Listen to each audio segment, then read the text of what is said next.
Conley remains calm under grilling cross-examination. Atlanta Constitution, August 6, 1913. Rosser adopts new tone Monday.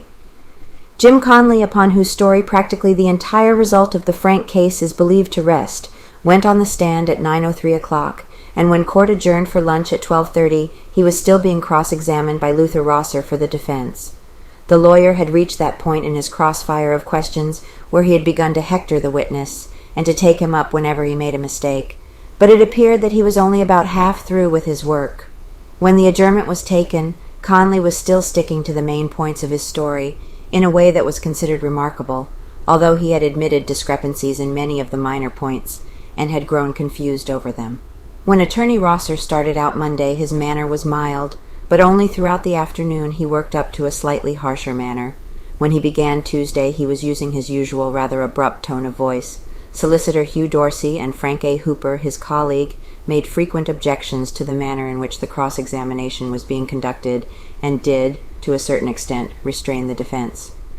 "Jim, you made your second statement to Mr. Black and Mr. Scott on a Saturday, didn't you?" was the first question Mr. Rosser asked. "I disremembers the day, boss," replied Conley.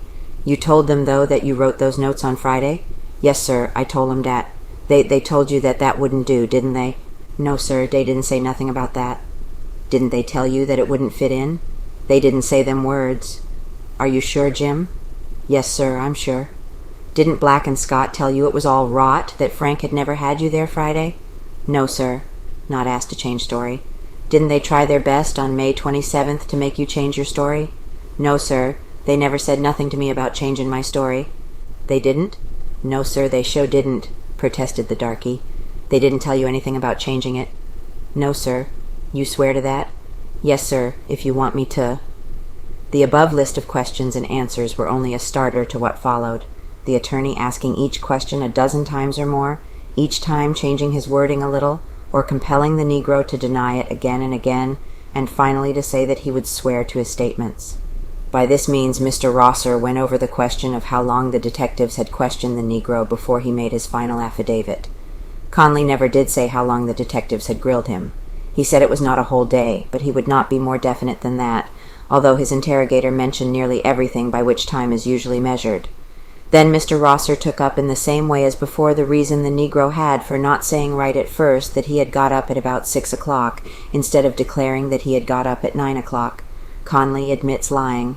Conley admitted that he had simply lied about it, and declared that at the time he did not see any use telling about his early rise and his first trip to the factory, as there wasn't nothing doing there then and I didn't see no use mentioning it. Next came the discrepancies in what the Negro had first said he had eaten that morning, and what he had later said he had eaten. According to Mr. Rosser's notes, Conley had first told of eating sausage, and in his final statement the Negro had said there was sausage on the table, but that he didn't remember whether or not he ate of it. By this time Mr. Rosser had worked up to a point where he was showing a sort of fretful impatience every time he caught a discrepancy between the statements, even in the smallest detail, and Jim was apparently worried because he had caused this attitude towards himself. Conley took refuge behind a plea of forgetfulness, and Mr. Rosser made him feel that he was simply living about his memory, and by certain comments called the attention of the jury to it. At this point, Solicitor Dorsey objected to the commenting, and Judge L.S. Roan held that the cross-examiner could not make any comment. Mr. Rosser then went over with Conley the amount of beer he had drunk, and Conley admitted certain differences in all of his stories about the beer. Then the shrewd attorney, seemingly casting aside all thoughts of the case at issue, entered into a discussion with Conley of the wonderful effect of a night in jail upon a man's memory, and had apparently convinced Jim that the Monday night he had spent in jail was worth more to his mental development than a university education. "I just don't know what you's talking about at all," interrupted the darky, and then the attorney switched off on other things, and had Jim agree without protest this time that in certain points his memory was not as good as on the second day's examination as it had been on Monday. The Negro had been subjected to an hour's questioning by this time, and Mr. Rosser had gradually worked up to the point where Frank got back from Montague's. Conley said this was about 10 o'clock. He also said that Darley had left the factory about 11:30. Mr. Rosser then questioned Conley in great detail about the comings and goings of all the people there that morning, and Conley showed a clear knowledge of this, and stuck to his story of the day before. Says he made mistake. "Didn't you tell the officers that you saw Mr. Holloway go upstairs that morning, and that a lady in green followed him? Yes, admitted the Negro, but I made a mistake. How long did you say the lady in green stayed upstairs? A good while, said Conley. What do you mean by a good while? About 10 or 15 minutes.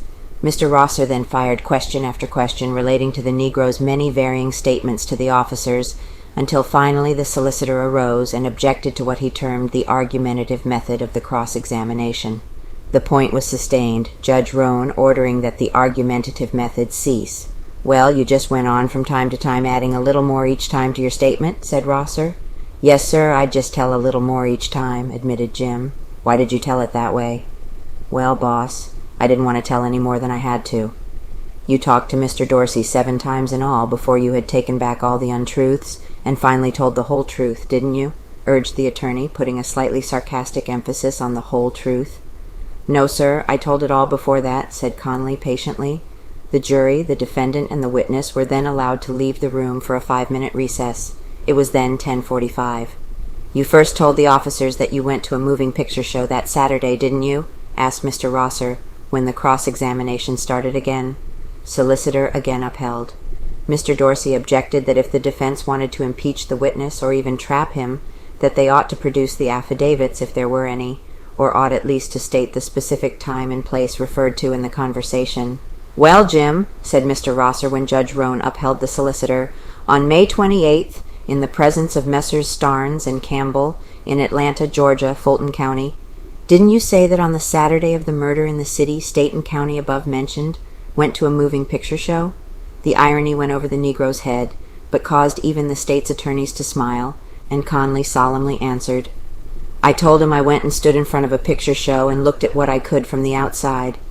You say Mr. Dorsey visited you 7 times? No, sir, I said he did about that many times, replied Jim. Well, he either visited you or you visited him altogether about 7 times. You just paid each other calls, didn't you? I reckon so, boss, said Conley. Well, of course, Jim, I don't mean that they were social calls, just calls for the purposes of the case. I suppose you's right, replied the Negro. Rosser fastens on discrepancy. Then, after taking Jim up, because he first said he and Mr. Frank went into the factory together, and afterward said that Mr. Frank went in and he followed right behind him, Mr. Rosser asked him a score of detailed questions about the locking of the front door. I locked it, said Jim. About what time? I don't know, sir. Was it 12 o'clock? I don't know, sir. Was it 1 o'clock? Well, it couldn't have been 1 o'clock, because afterwards, when I got upstairs and looked at the O-lock, it was 4 minutes to 1. Mr. Rosser then began to go over with the Negro the latter's testimony on the previous day, and referring to a transcript from his direct testimony on the stand Monday, called his attention to certain discrepancies between his statement on the stand and the final affidavit he had made. Mr. Hooper here entered the objection that the Negro's testimony on the stand Monday had now become written evidence, and that the cross-examiner should be forced to allow the witness to read it or to read it to him before he questioned him about it. Mr. Hooper won his point, the judge holding that Mr. Rosser, however, could ask the Negro what he had said about any particular thing. Well, Your Honor, said Mr. Hooper, my brother here is asking this witness questions now on what he said yesterday, but he is asking what he said after this, and what after that, and it would be a superhuman task for any person, let alone an ignorant one, to tell in regular sequence all that he said the day before. This witness stood up here yesterday and gave a parrot-like statement, and all I want to do is to show that he cannot repeat that parrot-like story again today, said Mr. Rosser, and I've already shown it in one instance. Judge Roan upheld Mr. Hooper. Negro causes amusement. After some further questions, the attorney asked the witness what were the words that Frank had used when they met at Forsyth and Nelson Streets that Saturday. Mr. Frank, he just say, ha ha ha ha, you's here is yer, replied Conley. For about 6 times the attorney made the witness repeat this, but Conley said it in the same words and even the same tone all the time, and finally Mr. Rosser asked how many ha's there were in that statement. Conley repeated it again, and by this time the spectators were keeping the deputies busy, and Mr. Rosser asked the Negro to count the number of ha's. He could not say them and count them at the same time, and the lawyer repeated the words while Jim counted. Days 2, boss, said Jim. I thought there was 4 ha's, Jim, objected Mr. Rosser. Well, I count a ha as one and ha as the other, replied Jim, and that makes 2. Oh, you count them as double words, replied the lawyer, and apparently a great light was arising in his mind. "I don't know what no double words is," replied Conley, "but you asked me to count to ha's, and I counted dem." Still the Negro, while apparently puzzling his brain over all this business of ha-ha's, did not appear rattled, and the attorney took up a detailed questioning about how Frank had showed Conley about locking the front door when he sat on watch duty for him. Conley remains cool. Then came the question for the second time in the morning of who the people were that were said to have visited the factory that Saturday before 1 o'clock, and despite question after question, Conley remained cool, and again gave the same version of the comings and goings on that day. Next, Mr. Rosser entered into a discussion with Conley about the front door being left unlocked, and the attorney seemed to be paving the way for a claim that a third party had entered the building and committed the crime without either Frank or the Negro sweeper being aware of their presence. By the time of adjournment, Mr. Rosser had got to the place in the Negro's story where he and Frank were bearing away the body, and on each point he asked the Negro scores of questions about the real happenings, and also about what he had declared about that point in his various affidavits.